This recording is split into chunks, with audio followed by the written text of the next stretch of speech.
चलिए आज the Dow of capital के सिद्धांतों को समझते हैं। ये एक ऐसी किताब है जो हमें दौलत बनाने का एक बहुत पुराना लेकिन आज भी उतना ही असरदार रास्ता दिखाती है। जरा सोचिए, क्या हो अगर निवेश की सबसे अच्छी रणनीति तेजी से एक्शन लेने के बारे में हो ही ना, जैसा कि हमें हमेशा बताया जाता है। बल्कि असली सफलता का राज सब्र के साथ सही मौके का इंतजार करने की कला में छिपा हो। क्या हो अगर सबसे बड़े निवेशक भागदौड़ से नहीं बल्कि शांति और संयम की ताकत से कामयाब होते हैं। आज हम मार्क स्प्रिचनैगल की किताब द दाओ ऑफ कैपिटल के गहरे विचारों को समझेंगे। ये किताब पुराने ताओवादी दर्शन को मॉडर्न फाइनेंस की दुनिया से जोड़ती है। इसका मूल आइडिया बहुत दिलचस्प है कि प्रकृति के नियम हमें बाजार, जोखिम और लंबे समय में दौलत बनाने के बारे में बहुत कुछ सिखा सकते हैं।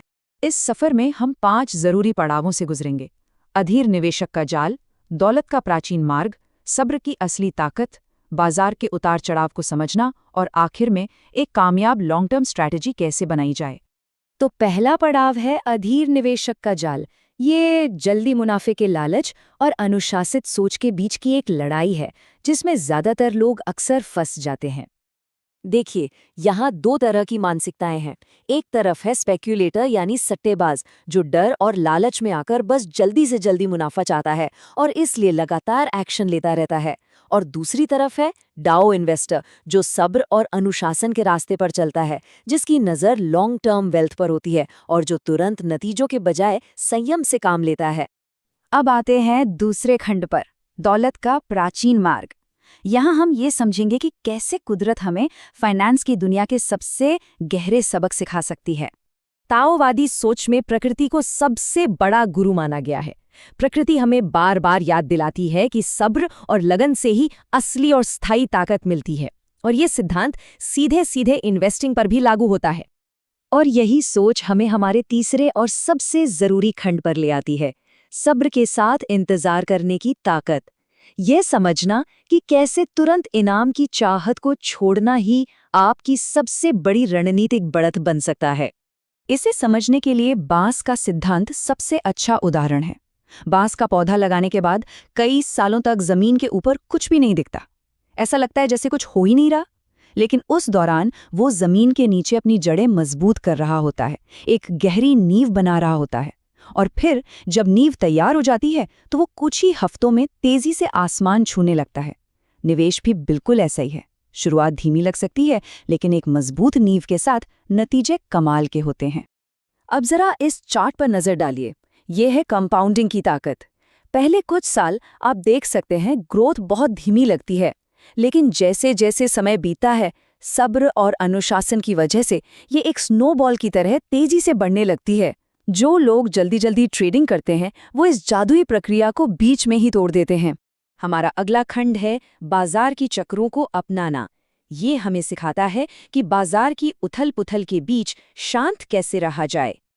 देखिए, फाइनेंशियल मार्केट्स हमेशा एक साइकिल में चलते हैं। पहले तेजी आती है, फिर एक करेक्शन, फिर मंदी और फिर से रिकवरी। ये साइकिल अचानक नहीं होते, ये इंसानी व्यवहार और इकोनॉमी की चाल को दिखाते हैं। इन चक्रों को समझने वाला निवेशक बाजार के उतार चढ़ाव में घबराता नहीं है, बल्कि शांत रहता है। किताब के लेखक मार्क स्प्रिचनैगल कैपिटल यानी पूंजी को बचाने पर बहुत ज्यादा जोर देते हैं। ज्यादातर निवेशक सिर्फ रिटर्न बढ़ाने पर ध्यान देते हैं, लेकिन कामयाब निवेशक हमेशा रिस्क मैनेजमेंट को पहली प्राथमिकता देते हैं। बड़े नुकसान से बचना लॉन्ग टर्म कंपाउंडिंग के लिए बहुत जरूरी है, क्योंकि आज जो पैसा बचाया गया है वही कल के बड़े मौके पैदा करेगा। और अब हम आ गए हैं अपने आखिरी खंड पर, एक लॉन्ग टर्म स्ट्रैटेजी। यहाँ हम इस फिलॉसफी को एक्शन में बदलना सीखेंगे। तो द डाओ ऑफ कैपिटल से हमें क्या सीखना है? सबसे पहले, तुरंत मुनाफे के लालच से बचें, क्योंकि असली और बड़े इनाम लंबे इंतजार के बाद ही मिलते हैं। याद रखिए, सब्र ही आपकी सबसे बड़ी ताकत है। अपनी पूंजी की सुरक्षा को हमेशा सबसे ऊपर रखें और बाजार के उतार चढ़ाव को मौसम की तरह एक कुदरती प्रक्रिया मानें। अनुशासन के साथ कंपाउंडिंग को अपना जादू चलाने का समय दें और स्थायी दौलत के लिए लंबी अवधि की सोच अपनाएं। तो इस लॉन्ग टर्म थिंकिंग का मतलब क्या है? इसका सीधा सा मतलब है सब्र, अनुशासन और बाजार की गहरी समझ के साथ एक स्थायी दौलत बनाना। शॉर्ट टर्म ट्रेडिंग में रोमांच हो सकता है, लेकिन लॉन्ग टर्म सोच ही असली स्थिरता और शांति लाती है। एक बात हमेशा याद रखिए, जो लोग सब्र के साथ निवेश करते हैं और अपनी पूंजी को लगातार बढ़ने का मौका देते हैं, उन्हें असाधारण नतीजे मिलते हैं। समय एक कामयाब निवेशक का सबसे भरोसेमंद और खामोश साथी होता है। द डाओ ऑफ कैपिटल हमें एक बहुत गहरा सबक सिखाती है।